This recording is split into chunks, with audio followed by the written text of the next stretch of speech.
Coucou tout le monde, toujours dans la série je transforme mes problèmes en opportunités et mes blocages en levier.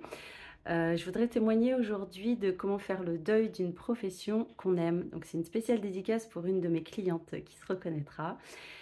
Voilà, donc comment moi j'ai réussi à faire le deuil du métier d'infirmière que j'adore, enfin surtout infirmière en rééducation, c'est un métier vraiment que j'adore. En tout cas, c'est dans une situation donnée, à un instant T, euh, où c'est plus possible en fait, que ce soit à cause de quelque chose de physique ou de quelque chose de psychologique, c'est plus possible, ok? Donc comment j'ai fait? En allant dans les cercles d'empathie et de partage proposés gratuitement par l'association CAP CNV Santé à l'époque. En fait, ça m'a permis, en partageant ma situation, de clarifier les besoins que je nourrissais en étant infirmière en rééducation. Principalement, moi, c'était ce qui me faisait vivre et ce qui nourrissait mon espoir, c'était les besoins de créativité et de transmission. Alors, vous pouvez peut-être trouver ça bizarre, mais j'ai beaucoup nourri ma créativité en étant infirmière, que ce soit par la parole, par les actes, même dans les pansements. C'est vraiment quelque chose que je kiffais beaucoup, même dans les propositions de solutions pour le handicap des patients. Et la transmission, ben oui, transmettre le savoir, permettre aux personnes de récupérer le plein pouvoir sur leur corps, ça c'était quelque chose que j'ai adoré énormément. Donc une fois que j'ai ciblé que c'est les deux besoins que je nourrissais, la créativité et la transmission, et qu'à ce moment-là, ben, je ne les nourrissais plus, c'est pour ça qu'il était temps pour moi de partir. J'ai juste fait une liste, un panel d'autres solutions, comment nourrir mes besoins de créativité et de transmission.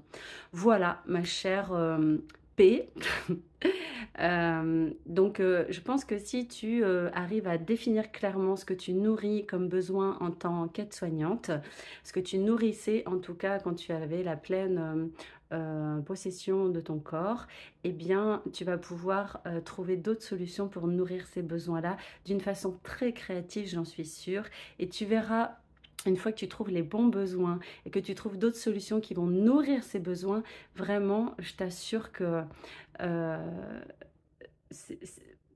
ton corps se nourrit, ton âme se nourrit. Vraiment, je t'assure qu'il y a un allègement qui se fait, qu'il y a un réalignement qui se fait. Instantané, et ensuite ça continue à évoluer puisqu'on suit la vie, tu vois.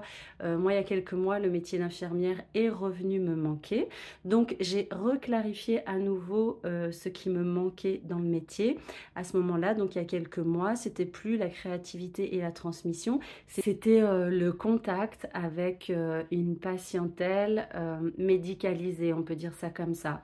Donc ben, j'ai trouvé d'autres solutions par rapport à la danse-thérapie que je propose, et j'ai axé mes propositions sur un public hospitalisé.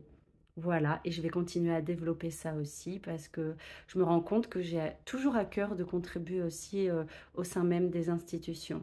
Voilà, donc ma chère P, il n'y a rien de figé, ce n'est pas parce que tu ne peux plus être aide-soignante dans l'instant que tu ne pourras pas l'être d'une façon différente dans quelques mois ou quelques temps, tu vois, avec encore plus de créativité, encore plus de lumière dans tes yeux, et avec encore plus de peps.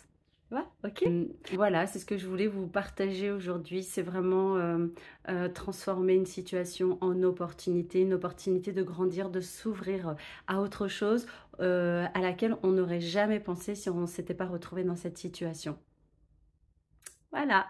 Et le magnifique tableau qui est derrière moi, c'est un collègue justement infirmier qui s'appelle Mathieu Barallo qui fait des tableaux magnifiques que j'adore. Spécial dédicace, my friend.